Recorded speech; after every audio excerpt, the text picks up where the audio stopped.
Hi అండి. ఈరోజు video ఏంటంటే వర్షాకాలంలో బాలింతలు పిల్లలు తీసుకోవాల్సిన జాగ్రత్తలేంటి, తీసుకోకపోతే వచ్చే ప్రాబ్లమ్స్ ఏంటి, అవన్నీ ఈ వీడియోలో చూసేయండి.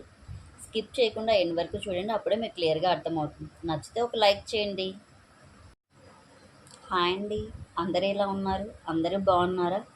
అందరూ బాగుండాలి, అందులో నేను కూడా ఉండాలి. ఈరోజు వీడియో ఏంటంటే వర్షాకాలంలో బాలింతలు తీసుకోవాల్సిన కేర్ ఏంటి, జాగ్రత్తలు ఎలా తీసుకోవాలి, అంతేకాకుండా పిల్లలు కూడా ఈ వర్షాకాలంలో చలికాలంలో చాలా కేర్గా ఉండాలి. అవన్నీ ఈ వీడియోలో మీతో షేర్ చేస్తాను.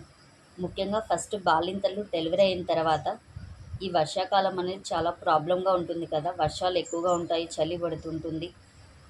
ముఖ్యంగా సీ సెక్షన్ అయిన వాళ్ళకి ఈ వర్షాకాలం అనేది చాలా ప్రాబ్లం అవుతుంది. ఎందుకంటే పుట్లు అనేవి సరిగా మానవు, ఒళ్ళంతా పచ్చిగా ఉంటుంది.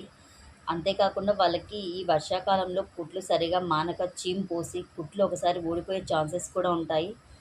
అలా ఉండకుండా మనం రూమ్ టెంపరేచర్ అనేది వెచ్చగా ఉండేటట్లు చూసుకోవాలి. బాలింతలు డెలివరీ అయిన తర్వాత మనం తీసుకునే ఫుడ్ కూడా కొంచెం వేడిగా ఉండేటట్లు తీసుకోవాలి. ఫుడ్ కానీ వాటర్ కానీ ఏదైనా మనం వాష్రూమ్కి వెళ్ళేటప్పుడు కూడా హాట్ వాటర్ అనేది యూజ్ చేయాలి.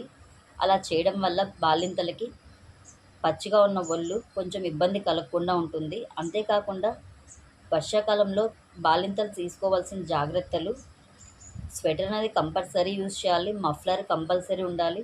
చెవులో దూది అనేది కంపల్సరీ మనం పెట్టుకోవాలి. అలా పెట్టుకోకపోవడం వల్ల చెవు నొప్పి, తల ఎక్కువ భారం అవ్వడం, హెడేక్ రావడం, ఇలా ప్రాబ్లమ్స్ అన్నీ వస్తాయి. అంతేకాకుండా బాలింతలు వాటర్లో ఎక్కువగా తడవడం వల్ల ఈ వర్షాకాలంలో కాళ్ళ నొప్పులు, కీళ్ళ నొప్పులు, ముఖ్యంగా కాళ్ళ తిమ్మిర్లు అనేవి ఎక్కువగా వస్తాయండి వాటర్లో తడవడం వల్ల. స్లిప్పర్స్ అనేవి కంపల్సరీ యూజ్ చేయాలి. సాక్సెస్ వేసుకోవాలి చలికాలంలో, వర్షాకాలంలో. అలా వేసుకోవడం వల్ల కాళ్ళ తిమ్మిర్లు ఇవన్నీ ఫ్యూచర్లో రాకుండా మనం కంట్రోల్ చేసుకోవచ్చు. వర్షాకాలంలో ఎక్కువగా తడవడం వల్ల ఇలాంటి ప్రాబ్లమ్స్ అన్నీ వస్తాయి. బాలింతలు చాలా జాగ్రత్తగా ఉండాలి ఈ వర్షాకాలంలో. అంతేకాకుండా మనం బయటికి వెళ్ళేటప్పుడు కూడా కంపల్సరీ స్వెటర్ అనేది వేసుకోవాలి. మఫ్లర్ మిస్ అవ్వకూడదు. దూది కూడా కంపల్సరీ మిస్ అవ్వకూడదండి బయటికి వెళ్ళేటప్పుడు. ఈ వర్షాకాలంలో బయటికి వెళ్ళడం అనేది వీలైనంత వరకు అవాయిడ్ చేయాలి. కంపల్సరీ వెళ్ళాల్సి వచ్చినప్పుడు ఈ జాగ్రత్తలు అనేది కంపల్సరీ తీసుకోవాలి.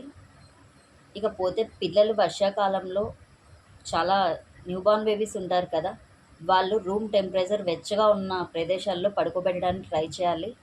ఎందుకంటే అలా పడుకోబెట్టకుంటే వాళ్ళకి జలుబు అనేది స్టార్ట్ అవుతుంది. జలుబు ఎక్కువగా ఉండడం వల్ల నిమ్ము అనేది వస్తుంది. నిమ్ము ఎక్కువ అవ్వడం వల్ల నిమోనియా వ్యాధి అనేది కూడా వాళ్ళకి వచ్చే అవకాశం ఉంటుంది. అందుకే ఈ వర్షాకాలంలో పిల్లల్ని వెచ్చగా ఉన్న ప్రదేశాలలో పడుకోబెట్టుకోవాలి. వాళ్ళకి స్వెటర్స్ అనేది యూజ్ చేయాలి. మంకీ క్యాప్స్ కంపల్సరీ ఇవి యూజ్ చేయాలి. బాలింతలు తల్లి దగ్గర పాలు తాగుతుంటారు కదా పిల్లలు, ఆ తల్లి నుంచి వచ్చే ఇన్ఫెక్షన్ కూడా బిడ్డకి సోకకుండా జాగ్రత్త తీసుకోవాలి. చూసారు కదండి, ఈ వర్షాకాలంలో తల్లి బిడ్డ ఎంత జాగ్రత్తగా ఉంటే ఫ్యూచర్లో అంత బాగుంటుంది. అంతేకాకుండా ప్రెగ్నెంట్ లేడీస్ కూడా ఈ వర్షాకాలంలో చాలా జాగ్రత్తగా ఉండాలి. వాళ్ళు కూడా వాటర్లో తడవకుండా వెచ్చగా ఉండేటట్లు చూసుకోవాలి. ఈ వీడియో కన్నా మీకు యూజ్ఫుల్ అనిపిస్తే లైక్ చేయండి, షేర్ చేయండి, సబ్స్క్రైబ్ చేయడం మర్చిపోకండి. నా ఛానల్ని సపోర్ట్ చేయండి. Thank you.